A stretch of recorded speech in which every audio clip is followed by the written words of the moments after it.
First and foremost, a very simple question.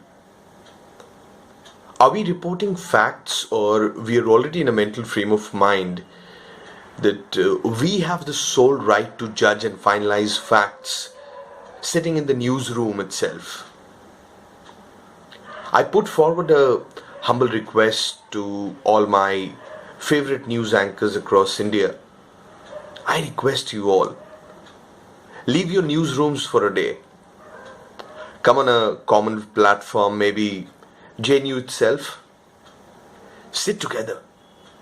Argue, agree, disagree, show your version of facts, blame each other, support, find facts, discuss, debate, malign, take sides, do whatever best that you want to do amongst each other, and let the version be recorded on a common platform like YouTube and let it be played.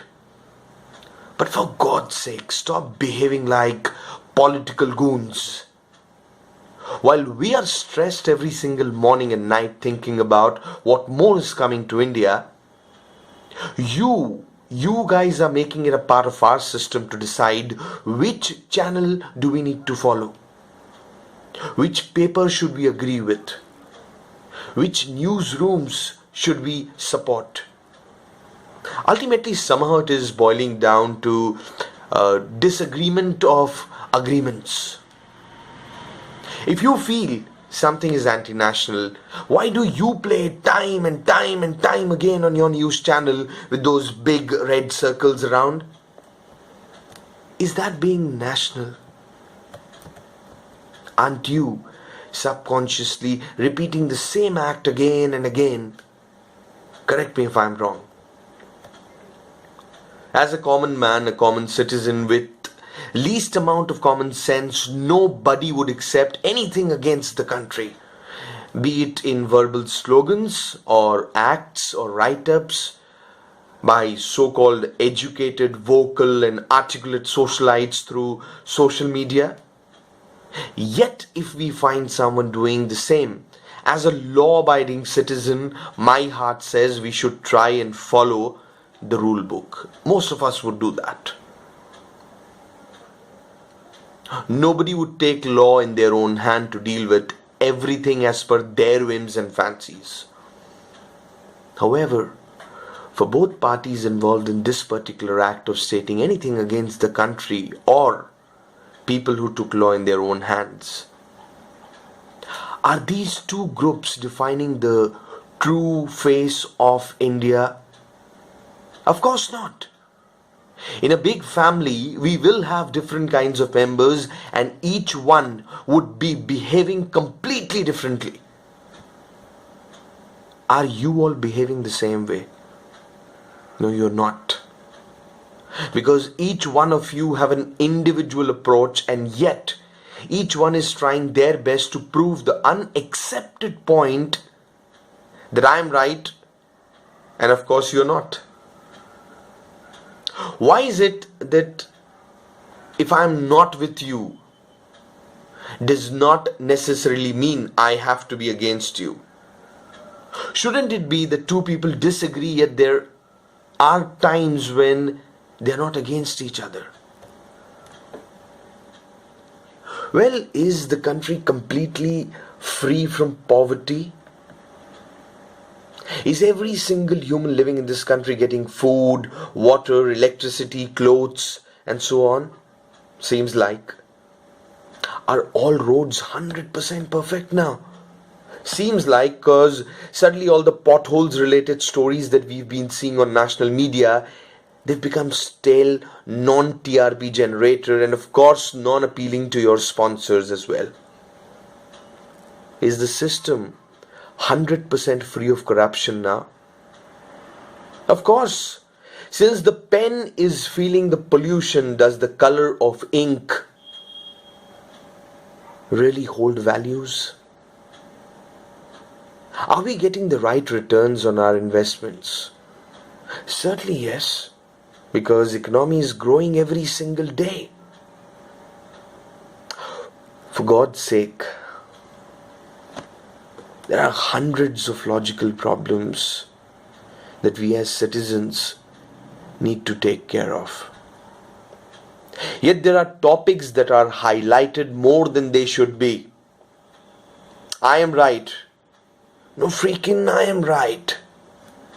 Is that what news channels have become? Whether the country is moving towards us and them or not, news channels have suddenly become war zones, monopolistically structuring every single movement. I played the story first. No, you jerk. I was the one to do that. No, my homework is better than yours. Buzzer off. My TRPs are better than you. No, my sources are well informed. And mind you, they belong to the ruling camp. Sir, ma'am, we as Indians, we look up to you. It is you who decides which party, which story, which topic should become the talking points of our bedrooms, our dining tables, our study rooms, our colleges, our canteens, and so on. As a common man, I am literally folding my hands and requesting you all for some time. Stop over highlighting stories that will not change the economies of our country, that would not provide a meal to a poor lady sleeping on the footpath, that would not make the potholes vanish overnight, that would not create jobs. If you guys can decide who's right and who's wrong, I'm sure you can also decide which story to be highlighted and which story should be avoided.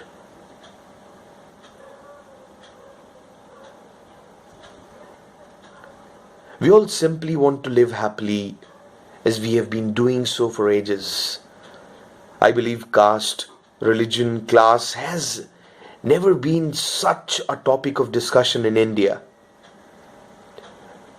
We all love the atmosphere when we travel long distance in a train. People from all walks of life, from different religious backgrounds and different faiths and different class, sleeping, eating, adjusting, talking, discussing together in the same compartment without even thinking about the religious beliefs of another co-passenger.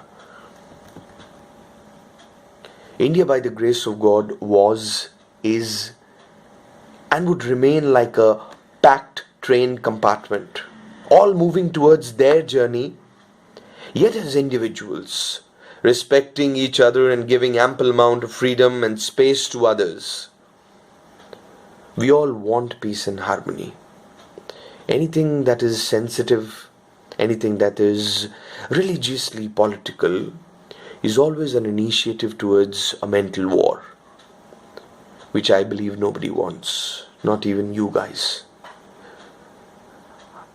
I am not educated enough to advise genius minds like yours, yet I put forward a very humble request. Think about your, mine, and our current mental state.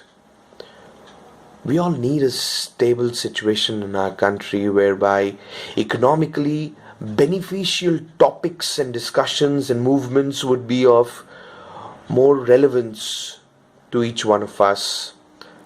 Avoiding stories is not what we can do. Yet presentation is certainly a point of concern today. I wish each one of you great success.